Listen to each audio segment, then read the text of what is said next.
अस्सलाम वालेकुम दोस्तों, मेरा नाम है लियो, मेरे साथ रमेश की मौजूद है दाऊद और आप देख रहे हैं जिसको हमारा शो कैसे देखना बनता है। दूसरे लोग से बात करने जा रहे हैं। बात करेंगे जी आज आपके साथ इंडिया और वेस्ट इंडीज के दरमियान जो है टेस्ट मैच का सिलसिला जो है इस वक्त जारी और सारी है।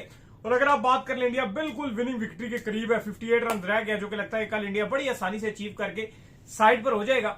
जरा इस पर बात करेंगे। दूसरी तरफ पाकिस्तान भी एक स्ट्रॉन्ग पोजीशन पे जरूर है। जो साउथ अफ्रीका उसमें डिजॉर्जी ने बड़ी अच्छी बैटिंग की है, थोड़ा सा कम बैक जरूर किया है, लेकिन दाऊद साहब बड़ी चीजें वायरल चल रही है। रमीज राणा साहब पता नहीं किस ट्यून में आए हुए हैं, उनको समझ नहीं आती कि जब वो रिव्यू शिव्यू लिया जाता है कि उनका माइक ऑफ नहीं किया जाता। उसमें कल बाबर आजम ने रिव्यू लिया, उन्होंने कहा ये ड्रामे लगा रहा है, ये आउट हो गया अब ये ड्रामे लगाएगा।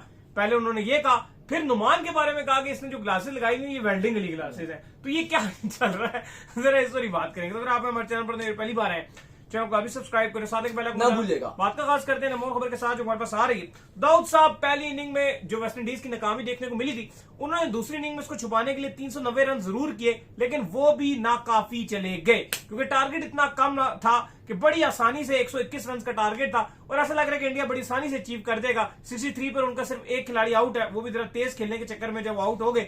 केएल राहुल और शाहिद सुदर्शन जो है मौजूद है, तो लग रहा है बड़ी आसानी से चेज हो जाएगा। नहीं, लग तो यही रहा है कि इस टाइम इंडिया एक बहुत ही आसान किस्म का चेज है जो करने के लिए जा रहा है। पहले हमने देखा कि आज वेस्ट इंडीज ने काफी मज़ाहिमत की, काफी फॉलो ऑन के बाद आज काफी अच्छा खेले, 390 बनाने में कामयाब रहे। कुछ ना कुछ फाइट जरूर देखने को मिली। चैम्बल का 100, शाय हॉप का 100, ग्रीव्स का 50, कहीं ना कहीं एक मुस्तहकम पोजीशन पे वेस्ट इंडीज जरूर नजर आई। मतलब मुस्तहकम तो नहीं बोलोगे आप, लेकिन आप बोलोगे कि बिल्कुल ही जिनको गालियां पड़ रही थी वेस्ट इंडीज को लगातार ही, के बोरिंग कर रहे हैं, निकम्मे हैं, नखट्टू हैं, तो फाइनली उन्होंने सेकंड टेस्ट में कुछ ना कुछ फॉलो ऑन के बाद मैच को, मतलब ये आप बोल सकते हो कि टेस्ट मैच को डे 5 तक लेकर जाने तक वो लेकर गए हैं। एक टाइम पर भी नहीं लगा कि ये कुछ अच्छा कर रहे हैं, लेकिन ये जरूर लग रहा है कि खेच रहे हैं। वो नहीं होता जबरदस्ती, बस लास्टिक को खींचना ही खींचना है। हारना तो कंफर्म ही था इनका पहले दिन से ही, चाहे फॉलो ऑन हो गया, 390 भी जब बना लिया तो कंफर्म था कि हारना इन्होंने है।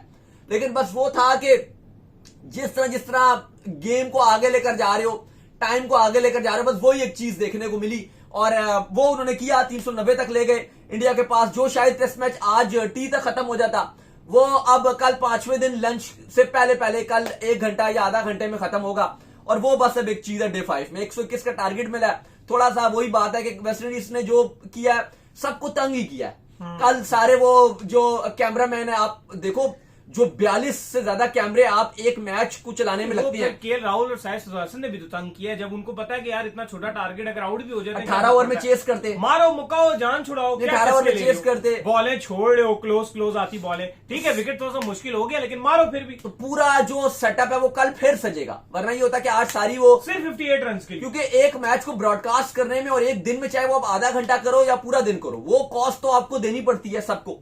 तो कल भी अब ये करोड़ों रुपए का जो कॉस्ट है वो आएगा और रन टोटल इन्होंने 58 बनाना है, शायद आधे घंटे में खत्म कर देंगे। लेकिन वो हर चीज का किराया, हर चीज का खर्चा, वो एक्सपेंस सबको आना पड़ेगा। फैंस भी पता नहीं सुबह सुबह पहुंचते हैं कि नहीं, क्योंकि जब कोई तो पहुंचेंगे शायद वो आधे घंटे में चीजें खत्म हो जाएगी, हैक भी वर्किंग डे। लेकिन एक बात होती है कि बहुत ही बोरिंग टेस्ट मैच रहा है, बहुत ही बोरिंग टेस्ट ये मैच रहा है। लेकिन एट द एंड इंडिया इस सीरीज को 2-0 से अपने नाम करने में कामयाब रहेगी। मजा तो आएगा वो इंडिया ऑस्ट्रेलिया की सीरीज में, वहां भी बड़ी हाइप चली हुई है कि शुभमन गिल कप्तान है और जो स्टार वाले, हॉट स्टार वाले, वो जो मार्केटिंग कर रहे हैं वो रोहित और विराट कोहली के पोस्टर पे कर रहे हैं। लेकिन एक्चुअली मजा वो 5 T20 और 3 ODIs जो ऑस्ट्रेलिया में खेले जाने हैं उनमें बहुत मजा आने है। ये थोड़ा सा अगर आप देखो तो ऐसी टेस्ट मैच चल रहा है, लेकिन इंडिया इस टाइम एक इंतहाई स्ट्रॉन्ग पोजीशन में नजर आ रही है। वो नजर आ रहा है कि यार इंडिया को घर पे हराना वाकई तकरीबन अब नामुमकिन ही है। वो एक न्यूजीलैंड ही थी जिसने करके दिखा दिया सालों के बाद, वरना तो ना उससे पहले किसी ने किया ना बाद में किया, मतलब ऑब्वियसली किया, लेकिन 10 साल पुराने अगर आप ले लो तो किसी ने आपको इंडिया को हराया नहीं है। पिछले 10, 12, 13 साल में इंडिया हारती ही नहीं है टेस्ट मैच घर पे। टेस्ट मैच नहीं हारती, सीरीज तो दूर की बात है, टेस्ट मैच ही वो हारना एक अजाब बन जाता है। उनको किसी का हराना वो बड़ी बात होती है। जैसे हम एक टाइम पर बात करते हैं जी कि पाकिस्तान ऑस्ट्रेलिया में नहीं जीत पाता, उनके घर पे ऑस्ट्रेलिया में टेस्ट मैच हराना मुश्किल है, सीरीज हराना मुश्किल है। हम चलो इंडिया तो फिर भी 2 टेस्ट सीरीज जीता है, वेस्ट इंडीज ने भी वहां पे टेस्ट मैच जीता है, लेकिन पाकिस्तान इतना अच्छा कभी भी नहीं कर पाया।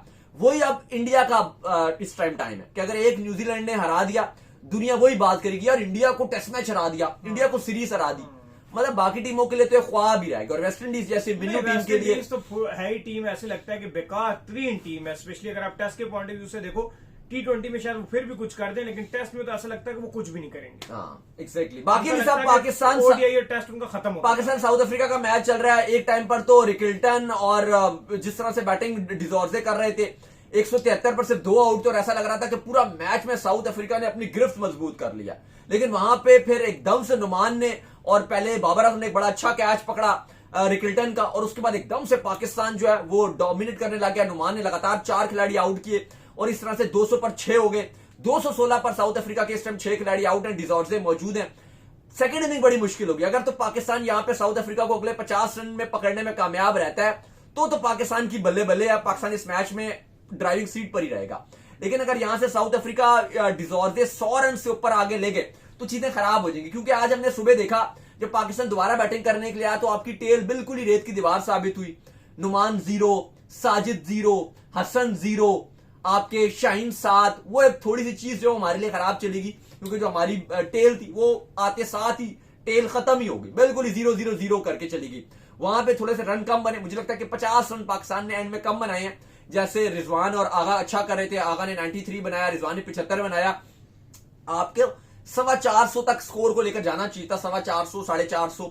अगर आपकी बैटिंग करते हैं यार, नुमान हो गए, साजिद हो गए, शाहीन हो गए, हसन हो गए, लेकिन चारों ने कुछ नहीं किया, जिसकी बदौलत आप थोड़े से रन्स जो वो शॉर्ट रहे। लेकिन फाइनली दिन के इख्तिताम पर पाकिस्तान के बॉलर्स ने वापसी पाकिस्तान को करवा दी। लेकिन अली साहब ये वापसी तो कराई, लेकिन हम देख रहे थे कि मैच में जो आउटसाइड चीजें थी वो ज्यादा ट्रेंड पे रही हैं। नहीं, आउटसाइड चीजें ज्यादा ट्रेंड पे रही हैं। जैसे एक चीज ये रही है कि बाबर ने कैच पकड़ लिया, वो बड़ा ट्रेंड पे चलता गया।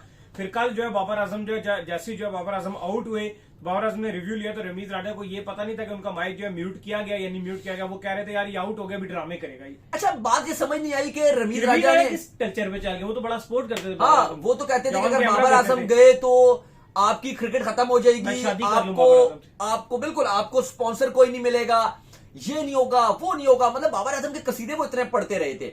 तो अब एकदम से वो इतनी ज्यादा ऑफ द कैमरा अगर आप देखो वो इतनी हेट दे रहे हैं। फिर देखो ये फिर एक दोगला फेस भी है ना। फिर आप देखो कि आपको पता है कि कैमरा के सामने अगर आप रहोगे, एक हाइप बनाओगी, तो जाहिर है पाकिस्तान में तो इस टाइम बाबर आजम ब्रांड है, तो आपकी वाह होगी, आपकी बल्ले बल्ले होगी। अगर आप बाबर आजम की बात करोगे, बाबर आजम से तनवीर भी है, वो बाबर आजम के लिए क्यों बात करते हैं, सबको पता है कि वो अपनी, उनको पता चल गया कि जो उनकी एक तबके की फैन फॉलोइंग है, वो बाबर आजम की एकदम फैन फॉलोअर्स उनको फॉलो कर रहे हैं।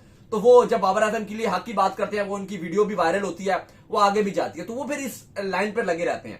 लेकिन उनको ये पता है कि मे भी ये तो फिर चीज सामने आई है ना कि ऑफ द कैमरा वो बाबर आजम के बारे में क्या सोचते हैं। वो ये कहते हैं कि ये ड्रामे करेगा, रिव्यू से जाया कर दिया।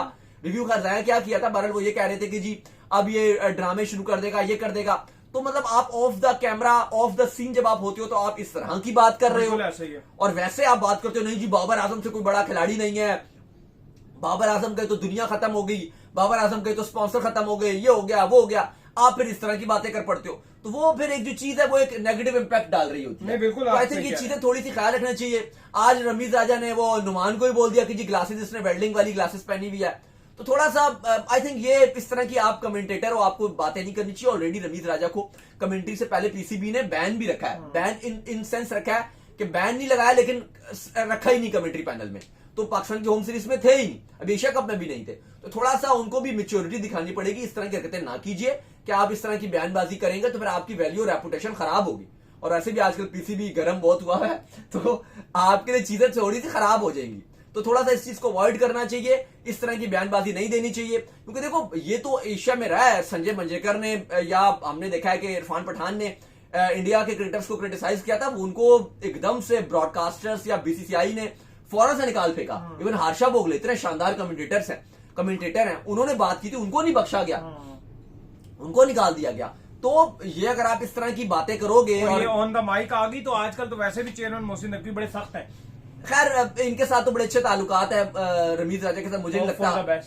नहीं, इनके साथ तो बड़े अच्छे भी। अभी जब यूएई वाला आपका मैच आपने बायकॉट करा था, उस टाइम इनको भी बुलाया गया था। अगर खिलाड़ियों को कंसर्न हो जाए ना, खिलाड़ी इस तरह की बातें कमेंटेटर के मुंह से सुन ले, तो वो एक अपना पॉइंट ऑफ व्यू उठा सकते हैं, फिर बड़ा मसला बन सकता है। आपके यहाँ वो भी कल्चर नहीं है, ना भी आपके प्लेयर इस टाइम इतने स्ट्रांग है। अगर आपके इतने प्लेयर स्ट्रांग होते, आपका एक भी खिलाड़ी एक कैटेगरी में नहीं है इस टाइम, एक भी आपका अल्लाह खिलाड़ी करे, अगर नहीं बाबर आजम तो स्ट्रांग है। नहीं, मेरा मानना है। बाबर आजम स्ट्रांग है वो नहीं अपनी- फिलहाल तो कहाँ से पीआर strong है? एजेंसी के मूड में नहीं, रहेंगे नहीं, क्या, नहीं, लेकिन नहीं, बाबर नहीं, आजम एक लगती नहीं, है नहीं, ऊपर नहीं, है यार। बिल्कुल, मैं बिल्कुल 1% भी इस पे आप कह नहीं सकते कि कैसे स्ट्रांग है। strong नहीं है? नहीं, मैं अब यार वो अगर स्ट्रांग गरीब होते, वो बेचारे अपने आपको T20 में खेलना चाहते हैं, वो सिलेक्शन हो जाती। वो T20 फैन से फॉलोइंग निकालते एक हैं, अलग fan चीज following तो है। है, फैन फॉलोइंग स्टार तो है। ओबियसली है, लेकिन स्ट्रांग वो होता है कि जिसकी बात मानी जाए। अबे ऐसी बात होगी तो फिर रोहित शर्मा स्ट्रांग है इंडिया में, तो उनको कप्तान से हटा दिया, ये आजकल तो उनके हाथ में नहीं, नहीं, नहीं, आजकल रोहित शर्मा, आजकल गौतम गंभीर का जलवा हाँ, है। ठीक है, एक टाइम पर जब रोहित शर्मा स्टार तो है ना। नहीं, स्टार है, लेकिन मैं आपसे बात करूं इस टाइम आपकी पाकिस्तान टीम में बाबर आजम एक टाइम पे बहुत स्ट्रांग थे। फैन फॉलोइंग का बता दो, वो एक अलग है, वो चलती रहती है फैन फॉलोइंग। बोर्ड के साथ तो अब आपके हालात कभी भी अच्छे कभी बुरे हो सकते नहीं, हैं। हाँ, मैं वही बात बता रहा हूँ। एक टाइम आता है जब आपकी हर बात मानी जाती है, वो डिफरेंट बोर्ड्स में है। वो ऑस्ट्रेलिया में भी एक टाइम रिकी पॉन्टिंग थे, वो जो चाहते थे, जिसको चाहते थे करके दिखाते थे। MS धोनी इतने पावरफुल थे कि वो सिलेक्शन कमेटी में सिलेक्टर को उन्होंने आउट कर दिया था। मुझे याद है एक सिलेक्टर विराट कोहली के हक में नहीं थे कि इनको रखा जाए, वो चाहते थे कि इसको ड्रॉप किया जाए। सिलेक्शन कमेटी के एक मेंबर थे, धोनी ने उस सिलेक्टर को आउट कर दिया। वो होती है पावर। फैन फॉलोइंग है, वो अलग है, वो सब की है, वो एक आउटसाइड नॉइज लेकिन है। यार जिस तरह से मतलब एक माइक पे चीजें वायरल हो रही है ना, ये अनएथिकल चीजें ना, आज इससे हो सकता है। आजकल अगर आप देखो, बाबर आजम की फैन फॉलोइंग है, फैंस उनको चाहते हैं, लेकिन क्या कर सकते हैं फैंस आप कुछ भी नहीं कर सकते इस टाइम। फैंस फैंस बाबर का आजम ट्रेंड को बना देते हैं। कुछ भी नहीं कर, बनाते रहे ट्रेंड, बनते रहे ट्रेंड, क्या हो कभी गया? कैच का ट्रेंड बनाते हैं, कभी किसी चीज का कुछ भी ट्रेंड नहीं कर बना सके। देते हैं। बाबर आजम के फैंस इस टाइम डेस्परेटली चाहते हैं कि बाबर आजम T20 टीम में आए, और हमारे पास ये रिपोर्ट है कि बाबर आजम T20 में नहीं है। बाबर आजम नहीं है T20 स्क्वाड में, जो आपने साउथ अफ्रीका के अगेंस्ट रखना है। बाबर आजम को दूध में से मक्खी की तरह निकाल के फेंक दिया, अब आप जो मर्जी कर लो। आपका प्लेयर पावर एक टाइम पर थी 2023 में, जब आपने ICC की रेवेन्यू से अपने प्लेयर्स ने 65 लाख रुपए अपनी एक कैटेगरी वालों ने अपनी सैलरी बढ़ाई थी।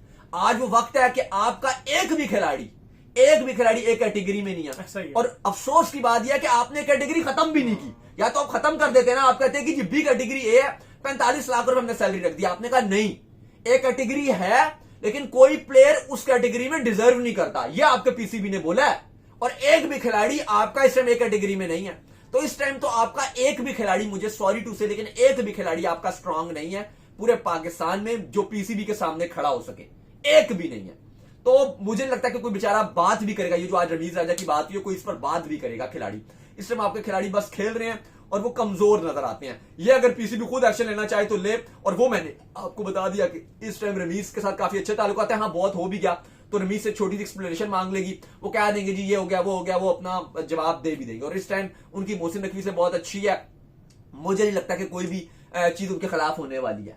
तो चलिए, उम्मीद करते हैं आज हमारे शो आपका वीडियो को लाइक कीजिए, हमारे चैनल को सब्सक्राइब कीजिए, साथ ही बेल आइकन को बजाइए, एक और काम कर लीजिए, रोए कर लीजिए, हमारे फेसबुक को फॉलो कीजिए, डिस्क्रिप्शन में सुनते हैं। अल्लाह हाफिज।